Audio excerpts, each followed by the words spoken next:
नमस्कार दोस्तों, जर्नी तकलीफ में आपका हार्दिक स्वागत है।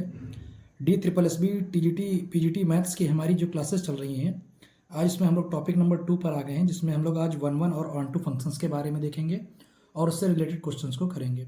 इससे पहले वाले क्लास में जो टॉपिक 1 था, हमने उसमें जो है डोमेन और रेंज ऑफ फंक्शन जो हमने कवर कर लिया है। लगभग 7 से 8 स्टैंडर्ड फंक्शन हमने कवर किए हैं और उनसे रिलेटेड जो हमारे डोमेन और रेंज के क्वेश्चन होते हैं वो हमने कवर किए हैं। तो आज की क्लास में हम लोग 1 ऑन टू फंक्शन क्या होता है इसको देखेंगे और इससे रिलेटेड जितने भी हमारी प्रॉब्लम है उनको कवर करेंगे। ठीक है, तो चलिए जर्नी स्टार्ट करते हैं।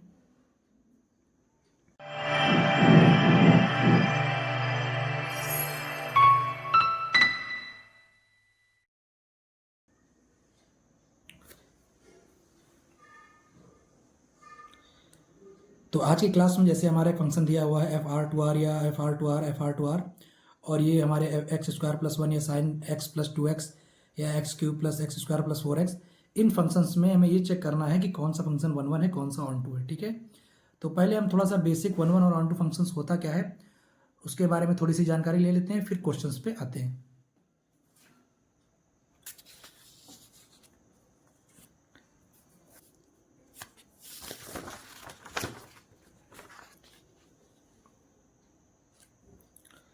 तो पहले हम इनकी बेसिक डेफिनेशन समझ लेते हैं। ठीक है, फिर कैसे फाइंड करेंगे उसका हम लोग ट्रिक भी देखेंगे।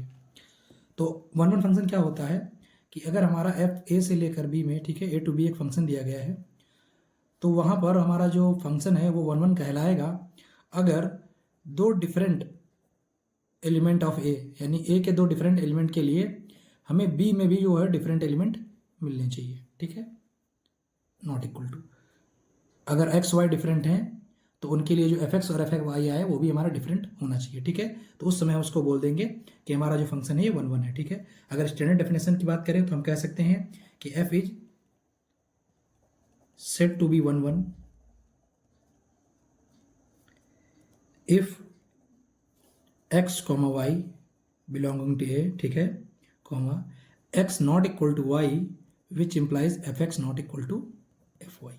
ठीक है, जैसे मान लीजिए हम एक सेट ले लेते हैं A, जिसमें एलिमेंट ले लेते हैं हम लोग 1 2 3 4। ठीक है, एक सेट B ले लेते हैं जिसमें कुछ एलिमेंट ले लेते हैं, मान लीजिए हमने ले लिया A B C D। ठीक है, और हम इसका एक फंक्शन बना लेते हैं, कुछ ऐसा रिलेशन डिफाइन करते हैं फंक्शन के लिए कि 1 का A हो गया, 2 का B हो गया, 3 का C हो गया और D का भी हम ले लीजिए, मान लीजिए कह देते हैं कि C हो गया है या B ले लेते हैं, सॉरी 4 का भी मान लीजिए हम B ले लेते हैं। ठीक है, अब ये जो रिलेशन डिफाइन हुआ है, सबसे पहले चीज़ हमें ये चेक करना है कि ये फंक्शन हमारा है कि नहीं है। ठीक है, फंक्शन होगा तब तो 1 ऑन टू चेक करेंगे। तो फंक्शन के लिए हमने 2 कंडीशन पीछे क्लास में करी थी कि पहली चीज़ क्या है कि भाई हमारा जो डोमेन है, यानी जो हमारा x है, मतलब जो हमारे एक एलिमेंट हैं उसमें एक भी एलिमेंट हमारा छूटना नहीं चाहिए। ठीक है, और दूसरी बात है हर x के लिए सिंगल एक y होना चाहिए। ठीक है, जो हम फंक्शन की बेसिक डिफिनेशन करते हैं तो हम क्या कह रहे हैं, हम कह रहे हैं कि डोमेन का एक भी x छूटना नहीं चाहिए, मतलब डोमेन का भी हमारा जो भी x है वो एक भी छूटे नहीं।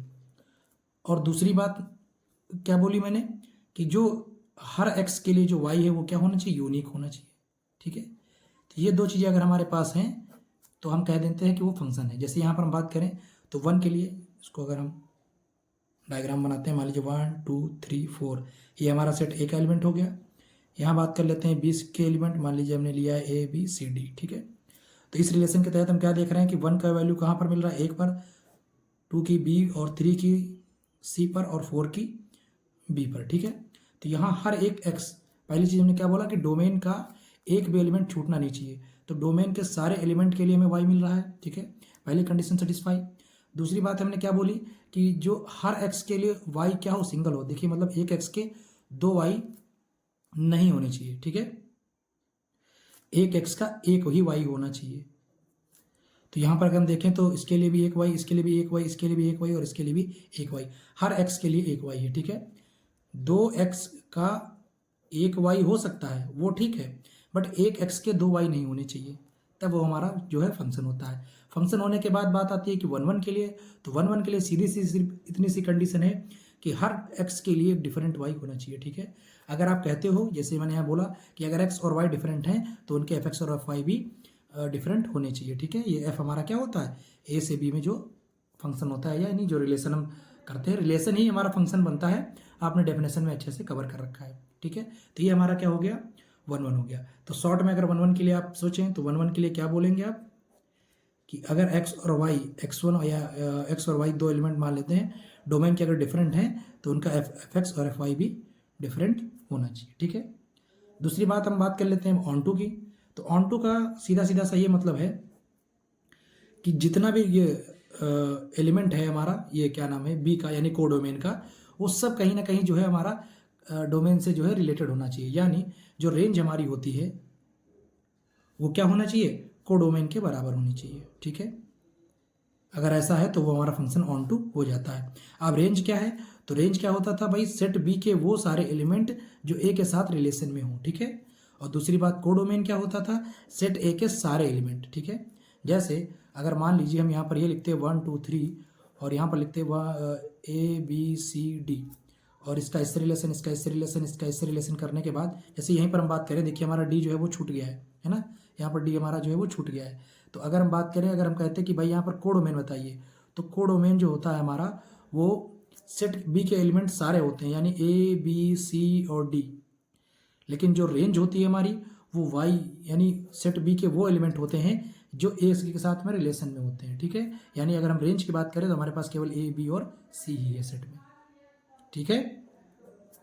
तो जब रेंज और कोडोमेन बराबर हो जाएगी तो उसे ऑन टू कह देंगे।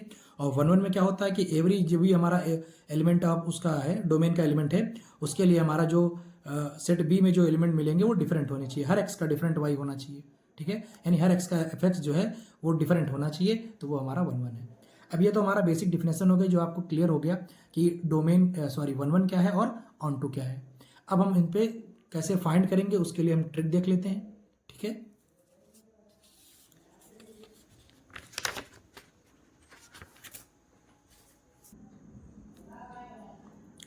तो अब हम देख लेते हैं टू फाइंड 1 1 मेथड क्या है, हमारी ट्रिक क्या है, ठीक है। जैसे पहला मेथड हमारा ये होता है जिसको हम लोग हिट एंड ट्रायल मेथड कहते हैं। इसमें हमें क्या करना पड़ता है, जैसे इसी एक एग्जांपल ले लेते हैं, मान लीजिए एफ एक्स हमारा जो है एक्स स्क्वायर प्लस 1 एक फंक्शन दिया है, ठीक है। हाँ, डिफाइन होना चाहिए कहाँ से कहाँ तक है, तो हम मान लेते हैं आर से आर तक है, यानी डोमेन भी आर है हमारा और जो कोडोमेन है वो भी हमारा आर है, ठीक है। ये एक फंक्शन दिया और हमें चेक करना है कि ये 1 1 है कि नहीं। तो पहला मेथड जो हमारा हिट एंड ट्रायल का है, अगर लग जाता है तो बहुत ही बढ़िया है, 5 सेकंड के अंदर क्वेश्चन आ जाएगा। जैसे अगर हम यहाँ पर मान लेते हैं कि एक्स इक्वल टू हम 1 रखते हैं, ठीक है। तो एक्स इक्वल टू 1 रखने पर जो हमारा वाई बनेगा वो क्या बनेगा, 1 का स्क्वायर प्लस 1, ये हमारा क्या है, वाई ही तो है, तो ये बन गया हमारा 1 का स्क्वायर प्लस 1 यानी 2 बन गया। एक्स इक्वल टू -1 अगर हम रखते हैं तब क्या होगा, तब भी -1 का स्क्वायर 1 और प्लस 1 यानी फिर भी वाई की वैल्यू हमारी 2 आ गई। यानी हम देख रहे हैं कि हमारे दो अलग अलग एक्स के लिए, ठीक है, 1 और -1, दो अलग एक्स के लिए एक वाई मिल गया, ठीक है। जो कि हमने हमारा 1 1 की जो हमारी बेसिक डेफिनेशन थी कि अगर x1 और x2 अलग अलग हैं तो इनके लिए हमारा जो y1 और y2 होता है वो भी अलग अलग होना चाहिए, यानी जिसको हम लोग fx बोल सकते हैं, fx1 not equal to fx2 होना चाहिए, ठीक है। तो अगर x1 y1 डिफरेंट है तो उनके लिए ये भी डिफरेंट होना चाहिए। बट यहाँ हम क्या देख रहे हैं कि जो हमारा x तो अलग अलग है लेकिन सेम y मिल गया, इसलिए हम कह सकते हैं कि ये नॉट 1 1 है, ठीक है। और नॉट 1 1 को आप मैनी 1 कह सकते हो। तो ये हमारा पहला मेथड हो गया। दूसरा मेथड हमारा क्या है वो भी देख लेते हैं, जब हमारा हिट एंड ट्रायल काम नहीं करेगा।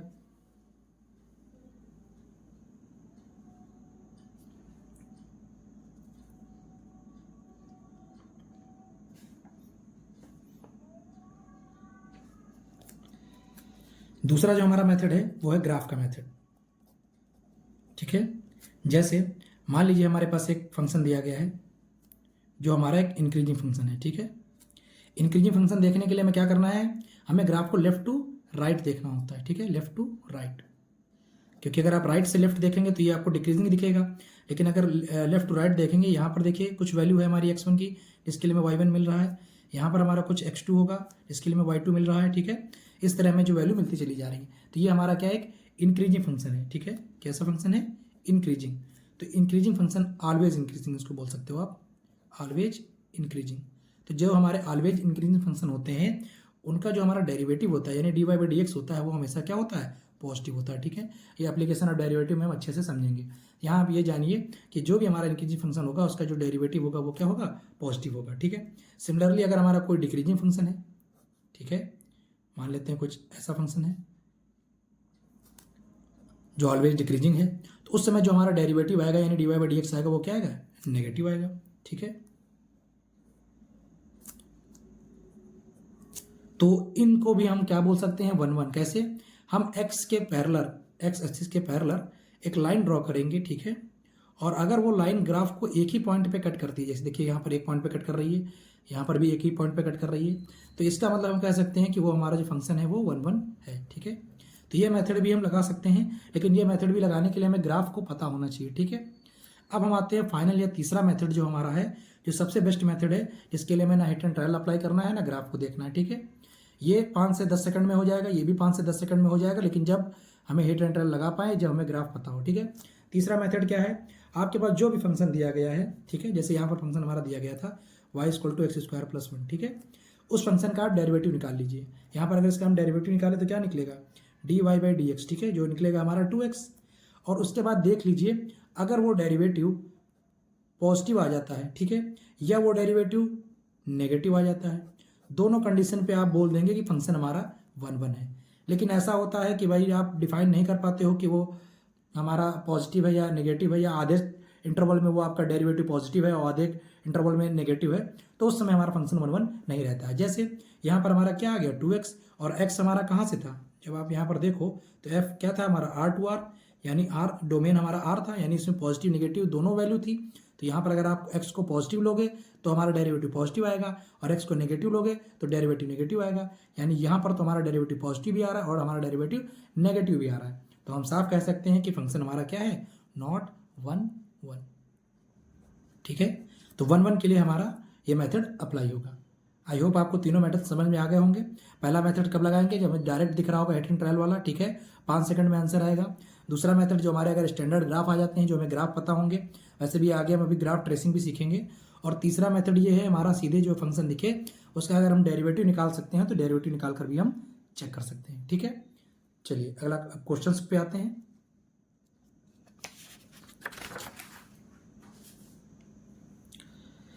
तो पहला क्वेश्चन तो ये भी हमने कर ही लिया, वैसा ही क्वेश्चन है, वही क्वेश्चन ही वही है।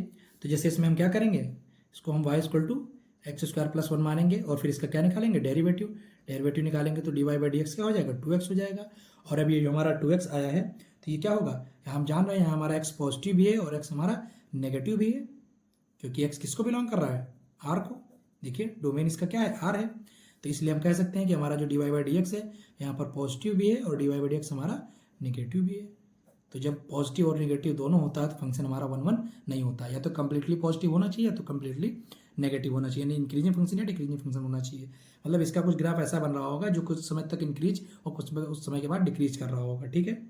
तो इसका मतलब ये हमारा क्या हो गया, नॉट 1 1, ठीक।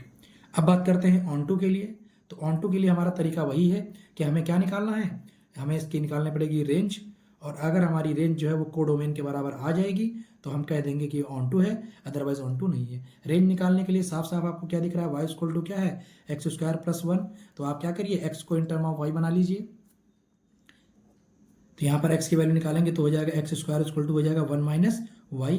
तो यहाँ से जो x आएगा वो क्या हो जाएगा, अंडर प्लस माइनस √1 - y, ठीक है। तो यहाँ से अगर हम बात करें y की वैल्यू क्या हो जाएगी, तो यहाँ से हम जानते हैं कि जो हमारा रूट के अंदर वैल्यू होती है वो क्या होती है, नॉन नेगेटिव, यानी 1 - y > 0 हो जाएगा। तो इसमें y की वैल्यू क्या आ गई, > 1। तो यहाँ से अगर हम बात करें तो इसका जो रेंज है, मतलब जो y की वैल्यू आई यानी इसकी जो रेंज आई, वो रेंज क्या है, रेंज इसकी आई है क्लोज ब्रैकेट 1 से लेकर इन्फिनिट तक, ठीक है। जबकि इसका कोडोमेन क्या था, कोडोमेन इसका हमारा r था, यानी कोडोमेन हमारा जो था वो हमारा -∞ से इन्फिनिट था। तो चूंकि हमारा रेंज और कोडोमेन इक्वल नहीं आए हैं, इसलिए हम साफ साफ कह सकते हैं एयर क्या है, range not equal to codomain, hence not onto, ठीक है। तो ये फंक्शन ना तो 1 1 है और ना तो ऑन टू है, ठीक है। चलिए अगले क्वेश्चन पर आते हैं। तो पहले हम इस पे देखते हैं 1 1 के लिए। तो 1 1 के लिए हमने 3 मेथड देखे। पहला देखिए हिट एंड ट्रायल नहीं लगा पाएंगे, ग्राफ आप इसका और इसका साथ में आगे भी ट्रेसिंग सीखेंगे तो आ जाएगा, लेकिन अभी आपको ग्राफ नहीं पता है तो अभी हम मेथड नंबर 3 लगाएंगे, जो हमने क्या किया था, डायरेक्ट इसका डेरिवेटिव निकाल कर चेक करेंगे। तो अगर हम यहाँ से y equal to sine 2x plus 2x लेते हैं और इसका जब डेरिवेटिव निकालते हैं तो क्या हो जाएगा, साइन x का हो जाएगा cos x और इसका हो जाएगा 2, ठीक है। अब ये वैल्यू हमारी पॉजिटिव है कि नेगेटिव है, तो आप जानते हैं कि जो हमारा cos x होता है ये मैक्सिमम कहाँ से कहाँ तक होता है भाई, -1 से 1 तक होगा इसकी वैल्यू, और आगे हमारे साथ में कौन बैठा है, प्लस का 2, यानी ओवरऑल वैल्यू हमारी क्या आ गई, पॉजिटिव आ गई। और इसका मतलब ये आप देखते ही बता दिए हमारा एक क्या है, इंक्रीजिंग फंक्शन है, पर डेरिवेटिव हमारा इसका क्या आ रहा है, पॉजिटिव आ रहा है, इसलिए हमारा ये फंक्शन क्या हो जाएगा, 1 1, ठीक है। तो 1 1 तो हमारा ये है। अब बात करते हैं ऑन टू की, तो ऑन टू के लिए हमें क्या करना पड़ेगा, इसका ग्राफ प्लॉट करना पड़ेगा। तो सटीक ग्राफ तो अभी हम इसका प्लॉट नहीं कर सकते हैं, लेकिन हम एक आइडिया, रफली आइडिया इसका हम जो है ले लेंगे। आइडिया कैसे लेंगे, देखिए अगर हम बात करते हैं यहाँ पर x की वैल्यू अगर हम 0 रखते हैं तो y हमारा क्या आ रहा है, 0, देखिए x 0 रखेंगे साइन 0 0, यानी इसका मतलब ग्राफ जो है हमारा 0,0 से तो पास ही हो रहा होगा, ठीक है। दूसरी बात, अगर हम x को इन्फानाइट पे ले जाते हैं तो y भी हमारा कहाँ जा रहा होगा, इन्फानाइट पे, ठीक है भाई। देखिए ये तो वैल्यू क्या होगी, -1 से 1 के बीच में ही होगी, और ये क्या इन्फानाइट है, यानी वैल्यू ओवरऑल कहाँ चली गई, इन्फानाइट पे चली गई। दूसरी बात, अगर हम x को माइनस इन्फानाइट पे ले जाते हैं तो y हमारा क्या जाएगा, फिर से वही बात हो गई, ये माइनस इन्फानाइट पे जा रहा है, ठीक है। इसका मतलब ग्राफ हमारा कुछ ऐसे हो रहा होगा, यानी x के माइनस इन्फानाइट पे ग्राफ हमारा माइनस इन्फानाइट जा रहा होगा, और x के प्लस इन्फानाइट पे ग्राफ हमारा कुछ प्लस इन्फानाइट जा रहा होगा। और चूंकि ये हमारा 1 1 था यानी इंक्रीजिंग था, तो ग्राफ हमारा एक इंक्रीजिंग फंक्शन भी बनेगा, ठीक है। तो यहाँ से जो इसकी देखिए डोमेन इसकी क्या रही, -r से r, ठीक है, ये तो क्वेश्चन भी में दी हुई है। तो यानी इसका जो डोमेन निकला, सॉरी डोमेन बोल रहे हैं, कोडोमेन, सॉरी, जो इसका कोडोमेन है, कोडोमेन, तो इसका जो कोडोमेन है वो हमारा क्या है, -इन्फानाइट से इन्फानाइट तक है। और रेंज इसकी क्या आ रही है, रेंज देखिए आप y की वैल्यू देख रहे हैं क्या हो रही है, y भी आपका -इन्फानाइट से इन्फानाइट ही जा रहा है, यानी इसका जो रेंज है उसका भी हमें आइडिया लग रहा है कि -इन्फानाइट से इन्फानाइट ही जा रहा है। तो इसका रेंज और कोडोमेन जो है हमारे क्या है, इक्वल हो गए, इसलिए ये फंक्शन हमारा जो है वो ऑन टू भी है। और जब हमारा कोई फंक्शन 1 1 और ऑन टू दोनों हो तो उसको हम एक नया नाम देते हैं बाइजेक्टिव, यानी ये हमारा फंक्शन जो है वो क्या है, बाइजेक्टिव है, ठीक है, क्योंकि इसको इंजेक्टिव और इसको सब्जेक्टिव भी बोलते हैं, तो आपका बाइजेक्टिव भी आ सकता है, ठीक है।